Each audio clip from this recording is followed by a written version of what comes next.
The morning sun bathed the Monteverde estate in soft gold, its rays glinting off polished marble floors and walls of glass that stretched toward the sea. The birds sang in the palm trees, the fountain in the courtyard whispered in rhythm, and a line of staff bowed as Adrian Monteverde walked past. He had just turned 18, heir to the vast Monteverde empire, shipping lines, hotels, and luxury resorts scattered across Southeast Asia. Every headline in the business world called him the future of Filipino legacy. To strangers, his life was the dream everyone wanted. But dreams can sometimes feel like prisons. Adrian adjusted the cufflinks on his crisp white shirt, each one embossed with the family crest. He stood before the mirror and stared, not at his reflection, but at the emptiness behind his eyes. The mansion was quiet now. Too quiet. Ever since his mother passed away 6 years ago, the house had never felt like home. His father had thrown himself into work, filling the silence with meetings, investments, and power. But Adrian filled it with something else: music. When he was little, his mother would sit beside him on the old piano bench and hum softly while he played. Her favorite song was Hotel California. She would close her eyes and say, "Listen to that, Adrian. It sounds free like the wind." Back then, he didn't understand what she meant. Now he did, because everything around him looked perfect, but he felt trapped inside a gilded cage. That afternoon, his father called him into the grand office, a room larger than most apartments in Manila. "Adrian," said Don Alejandro Monteverde, looking up from his laptop, "have you thought about the Harvard business program? The board wants you to start next spring." Adrian hesitated. "Dad, I was thinking." "Thinking?" Alejandro interrupted, tapping his pen. "Son, you don't need to think, you need to prepare. Our name carries weight. You'll lead this company one day." Adrian's gaze drifted to the photo on the desk. A smiling woman in a white dress holding a boy with a toy guitar. "Mom wanted me to find my own path." Alejandro's jaw tightened. "Your mother wanted you to be strong." There it was, the invisible wall between them. Love was there, buried under pride and expectations, but neither of them knew how to cross it. Adrian began softly, "I just want to make music, Dad." "Music?" Alejandro leaned back, sighing. "Music won't feed people, it won't protect our name. You have responsibilities. Stop chasing childish dreams." The words hit harder than intended. Adrian nodded, then quietly walked out. But inside him, something stirred, something that refused to be silent any longer. That night, unable to sleep, he left his room and slipped out of the mansion. He put on a hoodie and cap and took one of the old cars from the side garage, the one no one used. The road led him down from the glittering hills into the heart of Manila, the part most of his father's friends pretended didn't exist. Streetlights flickered, vendors sold roasted corn and balut by the roadside, kids laughed barefoot in the rain. He parked near a small alley where faint guitar chords floated in the air. There, under a broken street lamp, a group of boys, no older than 10 or 12, sat around an upturned bucket. One of them strummed a cracked guitar, singing with all the soul his tiny body could carry. "Welcome to the Hotel California." The others joined in, their voices rough but full of life. Adrian stood there, hidden in the shadows, listening. The melody wrapped around him, pulling him into something raw and real. The boy's voice cracked on the high notes, but it didn't matter. It was pure. When they finished, one of the boys laughed, tossing the guitar pick to another. "Your turn?" "No way." The smaller boy grinned. "You sing better." Adrian's throat tightened. He felt a lump rising, not of pity, but of recognition. These boys had nothing, yet their laughter, their music, filled the night with warmth he hadn't felt in years. Without thinking, he stepped forward. "Hey," he said softly. They froze. "Kuya, you scared us." "Sorry," Adrian said, smiling. "That was beautiful." The boys looked at him suspiciously. "You're not from here, huh?" one asked, eyeing his clean sneakers. Adrian chuckled. "No. But I used to play that song with my mom." "Really?" The youngest boy's eyes widened. "You sing?" Adrian hesitated, then took the old guitar they offered. It was missing a string, the tuning was off, but when he began to play, his fingers found the chords instinctively. His voice, soft at first, grew steadier with each line. "On a dark desert highway, cool wind in my hair." The kids stared, then joined in, clapping and singing. For the first time in years, Adrian felt alive, not as a billionaire's son, not as an heir, just as a boy who loved music. When the song ended, the smallest boy said, "Kuya, you sing like you're sad." Adrian smiled faintly. "Maybe I am." "Then keep singing," the boy said. "It helps." Those simple words hit him harder than any speech or fortune could. "Keep singing, it helps." As he drove back to the mansion that night, the city lights blurred through his windshield like tears. He could almost hear his mother's voice whispering, "Use your voice for light, my son." He parked outside the gates and looked up at the massive house, suddenly realizing how small it made him feel. For the first time, he understood that wealth couldn't fill the ache inside him. Only truth could, and music was his truth. He made a quiet promise under the stars he would sing, not for fame, not for approval, but to heal. And someday, somehow, he would let the world hear the voice that his mother believed in. That night, Adrian Monteverde, the boy who had everything, fell asleep with a guitar in his hands and a dream in his heart. A dream not of riches but of freedom. Because sometimes the richest soul is the one that refuses to be bought. Rain drummed softly against the Monteverde mansion's wide glass windows as Adrian sat at the edge of his bed, a guitar resting across his knees. His fingers trembled slightly as he plucked the first notes of Hotel California. The melody seemed to echo the quiet rebellion in his heart. A week had passed since that night with the street kids. He had returned home changed, as though the city's dust had replaced the emptiness in him with something raw and real. He could still hear the smallest boy's voice in his mind. Then keep singing, it helps. He had taken that advice to heart. Every night when the house slept, he sang. He sang softly enough that the walls wouldn't hear, but passionately enough that his soul would. One night, while scrolling through videos on his phone, he stumbled upon a clip from America's Got Talent, a girl in tears after performing a song for her late father. The crowd's standing ovation. Simon Cowell's quiet awe hit him hard. There was truth in that stage, a place where people bared their hearts and were seen for who they really were. He whispered to himself, almost like a secret, maybe that's where I'll find mine. On impulse, he opened the AGT website and clicked Apply Now.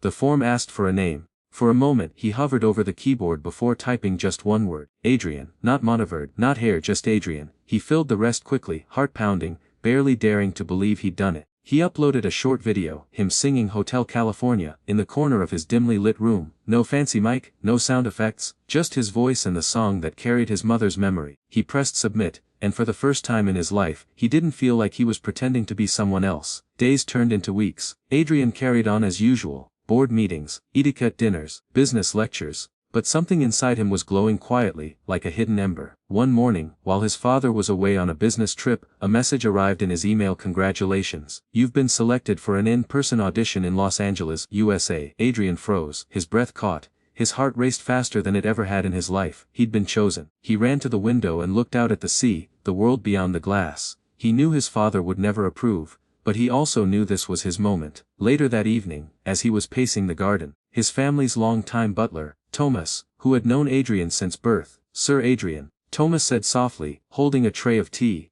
"You seem unsettled." Adrian looked up, torn between excitement and fear. "Thomas," he said, lowering his voice, "can you keep a secret?" Thomas smiled faintly. "I've kept this household secrets for 30 years, young master. Try me." Adrian took a deep breath. "I got into America's Got Talent, but Dad can't know." For a moment, the old man said nothing, then he chuckled softly, shaking his head. "Your mother would be proud." Adrian blinked. "You knew." "I knew she dreamed you'd follow your heart," Thomas said. "When she was sick, she told me to make sure you never forgot how to sing." He paused, looking at the young man's trembling hands. "And you haven't." Adrian smiled for the first time that day. "I want to go, Thomas, but I need help." The old butler nodded. "Then you shall have it." The weeks that followed felt like something out of a secret movie. Every night, Thomas would sneak him out through the service gate. Together, they drove into the city where Adrian would perform at small hidden open mics under the name Adrian Cruz. No one knew who he was, no cameras, no headlines, just voices in dim cafes, hearts connecting in raw simplicity. He'd sing songs about loneliness, hope and light. Sometimes people cried, sometimes they sang along, and every time he stepped offstage he felt lighter. One night, after a particularly powerful performance, an older woman from the crowd grabbed his hand and said, "You sing like someone who's been both rich and broken." Adrian smiled gently. "Maybe I have." A few days before his flight, his father returned home early. The sound of his footsteps in the marble hall sent a shiver through Adrian. He tried to hide his packed bag under the bed, but fate rare burst open. "What's this?" his father demanded, holding up the airline ticket he had found on the desk. Adrian froze. "Dad, you're running away." Alejandro's voice thundered through the room. "For a talent show." "It's not just a show," Adrian said, trying to steady his voice. "It's a chance to show people who I really am." "Who you are," Alejandro snapped. "You are my son, a Monteverde, not some entertainer for applause." Adrian's eyes stung. "Maybe that's the problem, Dad. I don't want to live for applause, or for the Monteverde name. I just want to live for something that feels real." His father turned away, his expression a mask of frustration and pride. "You're throwing your future away." Adrian stepped forward, voice breaking. "It's my future, Dad, and maybe I need to find it on my own." The silence that followed was heavy. Alejandro didn't stop him, but he didn't bless him either. That night, Adrian left a letter on his father's desk. "Dad, I love you, but I can't keep living a life built for someone I'm not. Mom once told me that my voice could bring light. I want to find that light, and share it." Adrian, He left the mansion quietly, Thomas waiting in the driveway with his bag and a warm smile. "The car's ready, young master," the butler said. "Your mother would be proud." As the plane lifted off the runway, Manila's glittering skyline faded beneath the clouds. Adrian pressed his forehead to the window, whispering to himself, "I'm really doing this." Somewhere over the Pacific, between the life he was born into and the one he was choosing, he closed his eyes and prayed. He wasn't chasing fame, he was chasing freedom. When he landed in Los Angeles, he felt like a stranger, and yet, for the first time a free one. The air smelled of possibility. He took a deep breath, slung his guitar over his shoulder and smiled. This wasn't about escaping his father, it was about becoming his mother's son again. He didn't know what would happen next, whether he'd win or fail. But he knew this much: he was finally walking the path his heart had chosen. And somewhere, above the clouds, he hoped his mother could hear him whisper, "I'm ready, Mom, I'm ready to sing." The stage lights of America's Got Talent blazed like stars. Behind the curtains, the hum of the crowd pulsed through the air, thousands of voices merging into one restless sea of anticipation. Adrian Monteverde, known here simply as Adrian, stood in line with other hopefuls. Some were stretching, some praying, others pacing in nervous silence. Adrian just clutched his worn guitar, the same one his mother used to play, and tried to steady his breathing. He wasn't wearing designer clothes or jewelry, just a plain white shirt, black jeans, and the necklace his mother had given him before she died. A tiny gold cross. He whispered under his breath, "This is for you, Mom." A stagehand peeked behind the curtain. "Adrian, you're next." His heart pounded. He took a deep breath and stepped toward the light. The moment he walked on stage, the world seemed to shrink. The judges sat before him: Simon Cowell, Heidi Klum, Howie Mandel, and Sofia Vergara, 4 faces he'd seen on TV since childhood. The crowd quieted as the spotlight followed him to the center of the stage. Simon leaned forward slightly, eyebrows raised. "Hello, what's your name?" Adrian swallowed hard. "Just Adrian." "Where are you from, Adrian?" Simon asked. "I'm from the Philippines," he said, his accent soft but clear. The crowd cheered, a few waving small Filipino flags. Simon smiled faintly. "And what will you be singing for us today?" Adrian's hands trembled on the guitar. "A song called Hotel California." Simon raised an eyebrow. "That's a big song. Eagles, right?" "Yes, sir," Adrian said with a nervous smile. "But this version is a little different." Simon gave a small nod. "All right then, the stage is yours." The lights dimmed. A hush fell over the hall. Adrian closed his eyes and let his fingers find the first chords. The familiar melody floated softly through the speakers, but slower, gentler. It wasn't the classic rock rhythm people expected, it was stripped down, intimate. His voice entered, trembling at first, then growing stronger. "On a dark desert highway, cool wind in my hair." People leaned forward, sensing something different. The words weren't just being sung, they were felt. Every line carried the ache of someone searching for meaning. When he reached the chorus, his voice cracked slightly, not from weakness but emotion. The rawness made it real. "Welcome to the Hotel California." The camera zoomed in on Simon's face. He wasn't smiling, he wasn't judging, he was listening, really listening. Behind the scenes, producers whispered to each other, "Who is this kid?" Adrian poured himself into the song, his voice trembling with years of silence and longing. The crowd didn't clap, didn't shout, they just watched, mesmerized. Then came the bridge, the part he'd rewritten slightly, dedicating it to his late mother. There she stood in the doorway. I heard her voice say to me, "You can chase all the gold in the world, but it won't ever set you free." A soft gasp rippled through the audience. People reached for tissues. Even Heidi placed a hand over her heart. The song built toward its haunting final line. Adrian's voice grew quiet, then broke into a whisper that carried across the silent room. "You can check out any time you like, but you can never leave." The last note lingered in the air like a prayer. For a full 10 seconds, no one moved. Then Simon Cowell, the man known for his stoicism, his cutting remarks, his unshakable composure, slowly removed his glasses and wiped his eyes. He didn't speak at first, he just looked at the young man standing on the stage, the boy from the Philippines with nothing but a guitar and a heart full of truth.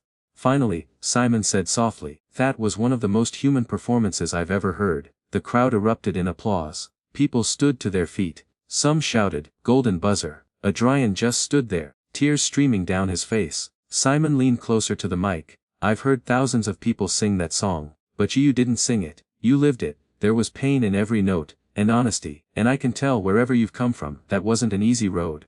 Adrian tried to speak but his voice broke. "Thank you, sir, it means a lot."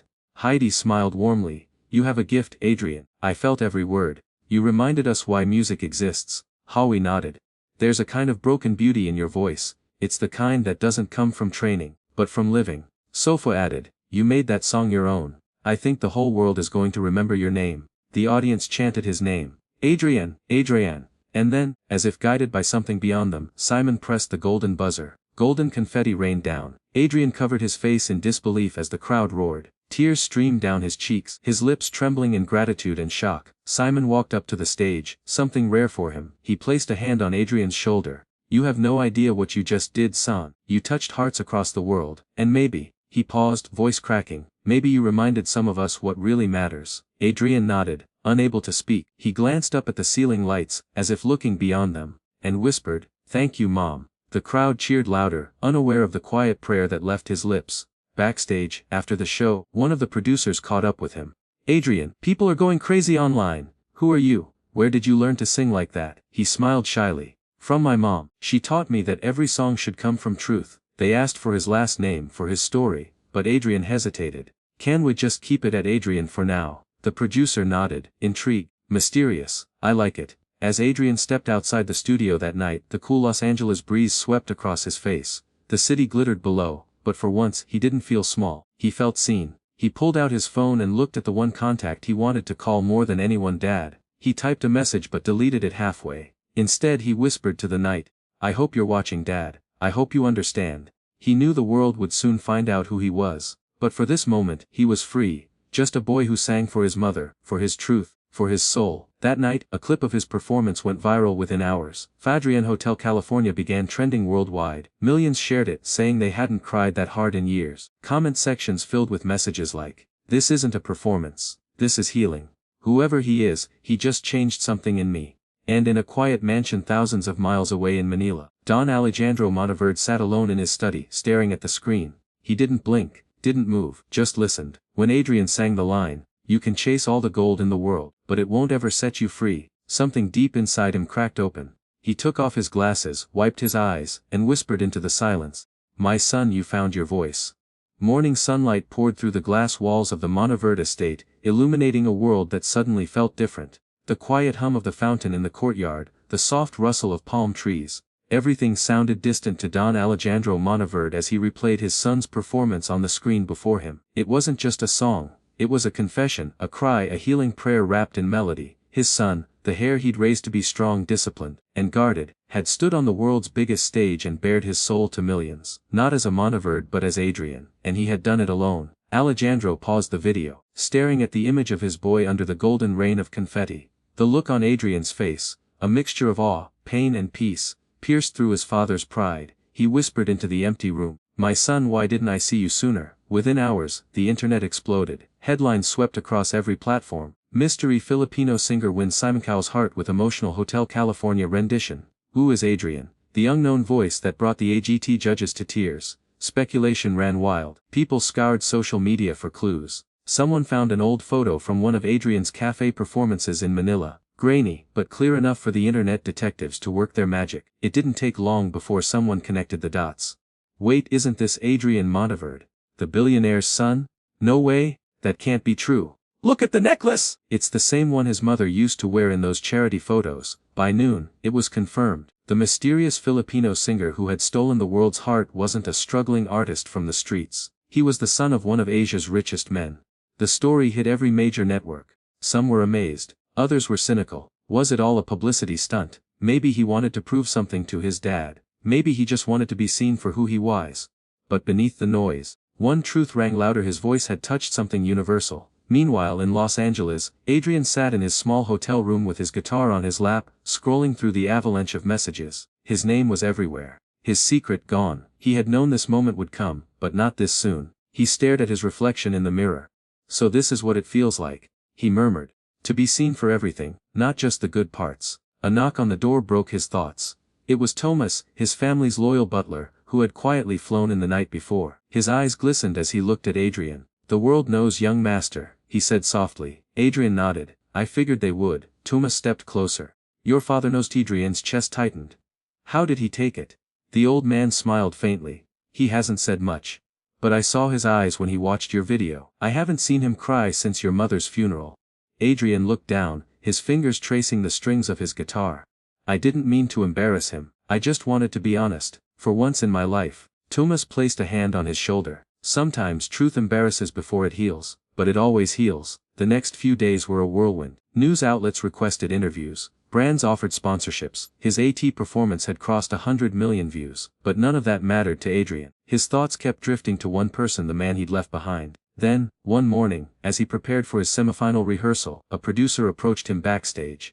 "Adrian," she said with a smile, "someone's here to see you." He turned, confused. "Who?" The producer stepped aside, and there he was, Don Alejandro Monteverde, standing in the corridor, dressed not in his usual tailored suit, but in a simple gray shirt, no entourage, no bodyguards, just a father. Adrian froze, the world spinning around him. For a moment, neither of them moved, then Alejandro took a slow step forward. "You look just like your mother," he said quietly. Adrian's throat tightened. "Dad, I'm sorry. I didn't mean to." Alejandro shook his head. "Don't apologize." He took another step, his eyes glistening.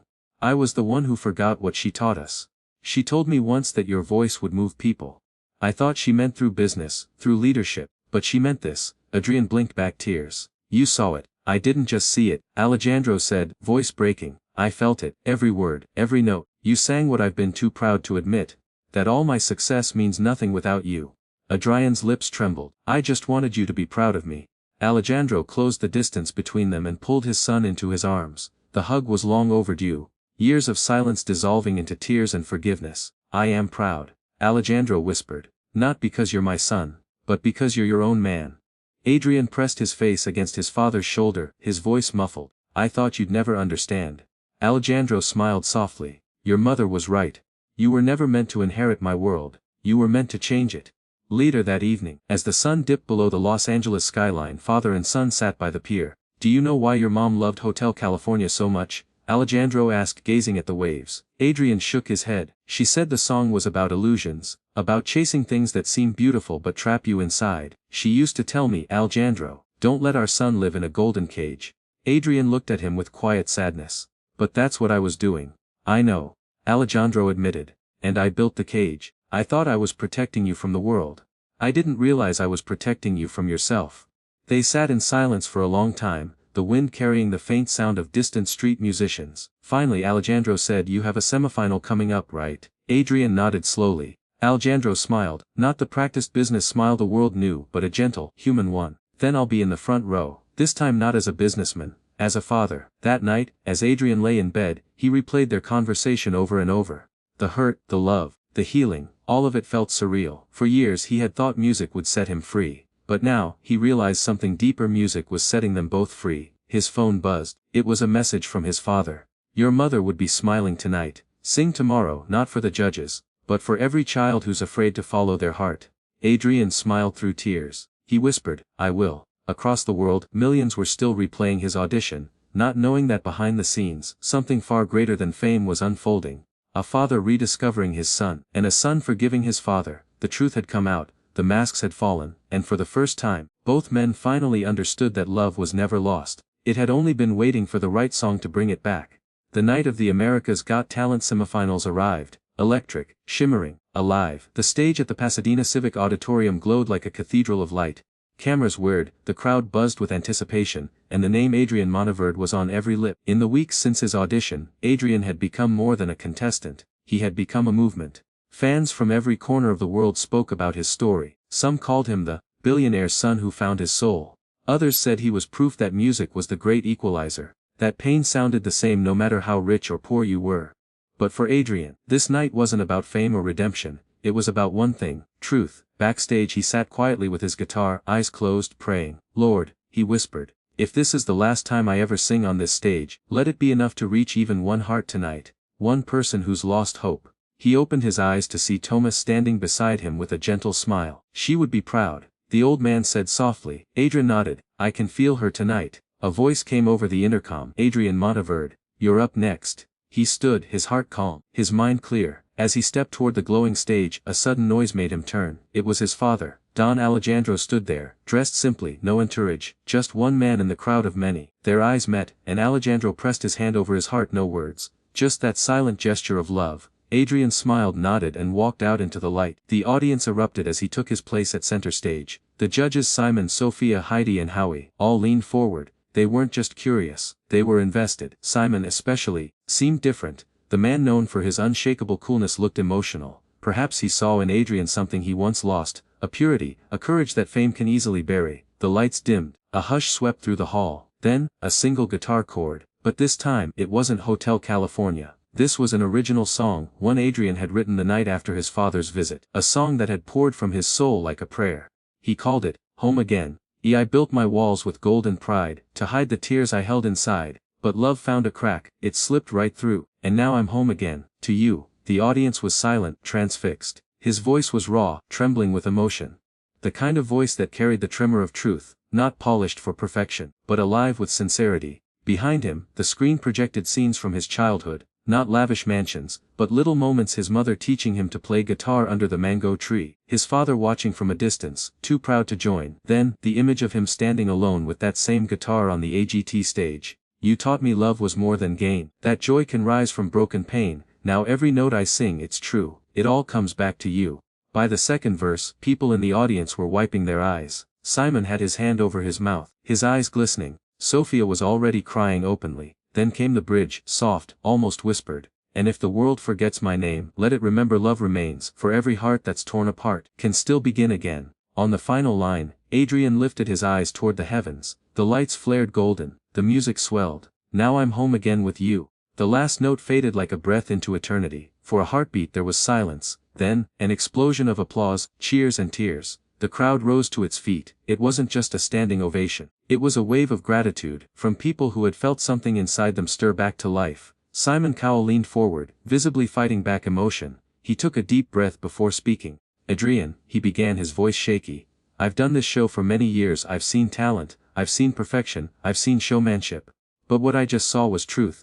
Pure, unfiltered truth. He paused, swallowing hard. When I first heard your story I thought, why would someone like you even audition? But now I understand. You weren't here to win a competition. You were here to heal, and tonight you healed me. The audience gasped. Simon Cowell, the man known for his cold critiques, was crying. Tears ran freely down his face as he whispered, "Thank you." Sophia wiped her eyes and said, "That song, it's going to live forever." Howie added, "You didn't just sing to us. You sang for everyone who's ever been lost, everyone who thought they had to pretend to be okay. You gave us permission to feel again." The crowd cheered louder. Some shouted, "We love you, Adrian!" Others simply raised their hands, as if lifted by something sacred. Backstage, Alejandro stood frozen, tears streaming down his face. He wasn't just proud, he was humbled. For the first time in decades, he felt small in the best possible way. All the towers, the wealth, the awards, none of them had ever made him feel what his son's voice did tonight. He whispered, almost to himself, "You brought me home too, my son." After the show, when the lights dimmed and the crowd slowly emptied, Adrian walked back onto the now silent stage. He sat down on the edge, legs dangling, staring at the empty seats. Moments later his father joined him, sitting beside him in silence. They didn't need words. The sound of the ocean outside the building filled the quiet space, soft, eternal. Alejandro finally said, "You've done something I couldn't do with all my billions." Adrian turned to him, puzzled. "You made the world feel again," Alejandro said softly. "And you reminded me that love is the only legacy worth leaving behind." Adrian smiled, his eyes glistening. "I just sang what she taught us." Alejandro nodded, looking up at the stars. "And now, maybe we can teach others too." Months later, Adrian didn't just become a global sensation. He started something bigger. He founded the Monteverde Music Foundation, offering free instruments and training to underprivileged Filipino children. His father backed every project, not as a financier but as a believer. Their first school opened in Cebu, where a mural of Adrian's late mother was painted on the wall, holding a guitar under a mango tree. At the inauguration, Adrian performed "Home Again," one last time. This time, surrounded by children who sang with him, voices pure and hopeful.